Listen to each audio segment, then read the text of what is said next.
Good day, septmates. This video may come as a surprise, seeing as I've not announced anything this time. But I felt the need to bring some attention to a game currently on Kickstarter that needs a little bit of love. From everything I've seen, it sounds awesome, so I thought maybe the Sep would like to join in. Full disclosure, while I'm in no way involved with the Kickstarter, I do know the game's creator a little bit. We follow each other on Twitter. By now you're probably wondering what's this game I'm talking about, so let's begin. Overview. Part cyberpunk, part cult Divinity Lost, and even part Wraith the Oblivion. Arcana Familia is an interesting, very unique tabletop RPG where you don't roll any dice. Indeed, your successes are determined by playing rounds of blackjack. Intrigued? Well, keep listening. Setting. The game is set in the future, an idyllic future. One where all the problems of the world are behind us, where we're all united under the one who has many names. It's a religion built around the notion that everyone is a place, a role. In essence, we're all gears in a complex machine. All must fulfill their roles to secure themselves a good afterlife. But beneath this veneer of perfection lies a much darker truth. The world is about to frickin' end. When individuals have truly rejected their given role, have proven that they will not be gears in a machine, they have a chance to be contacted by enigmatic entities called the AOs, who offers power and a chance to change destiny.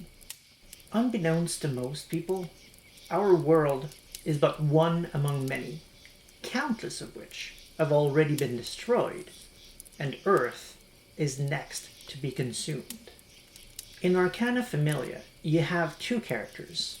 Your own, known as a lost child, a human who has agreed to enslave their very names to an alien master. You also get to play as another player's AOs, who decides just how much of their own power is given in exchange for, services? For you see, the AOs cannot interact with the world, so they need the lost child to exert their wills and advance their strange plots. And thus, the game becomes a careful dance between the players and their AOs, negotiating for that extra oomph and finding compromises in regards to what it is exactly they're expected to do in payment.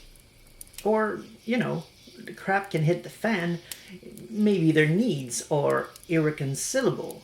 Players and AOs are pitted against each other, trying to undermine one another. This back and forth seems central to the core experience of the game, in whatever form it ends up taking. System. I've yet to actually play the game, so I can't speak to how well the following system flows around the table, or over voice chat, but I can say that I can't wait to try it. Rolls, well, they're not rolls, but you see what I mean, are made with a regular card deck with the jokers and faces removed. After declaring your actions, the storyteller will tell you which attribute and skill matches that action. You then reveal the two top cards of your deck, and you keep going until you've pulled as many cards as you have points in the relevant attribute. If it's strategically advantageous to you, you can choose to stop earlier, but you won't get to pick more later. So once that's done, you can remove from the roll up to as many cards as you have points in the relevant skills. When you have your final hand, you count up the numbers on your cards to determine your results. Now, understand, that's the simple explanation. From the text I read, there seems to be powers or other traits you can have that either remove or add cards, but I'm just giving you the basics. Okay, so now we have a final hand. Why did we do that? Your goal in adding and removing cards is to end up with a total number that is simultaneously above your targeted difficulty and below 21. If you roll below your targeted difficulty, you have failed at what you were trying to do. But, and this is very interesting, if you roll too high, above 21, you've essentially overpowered your objective catastrophically.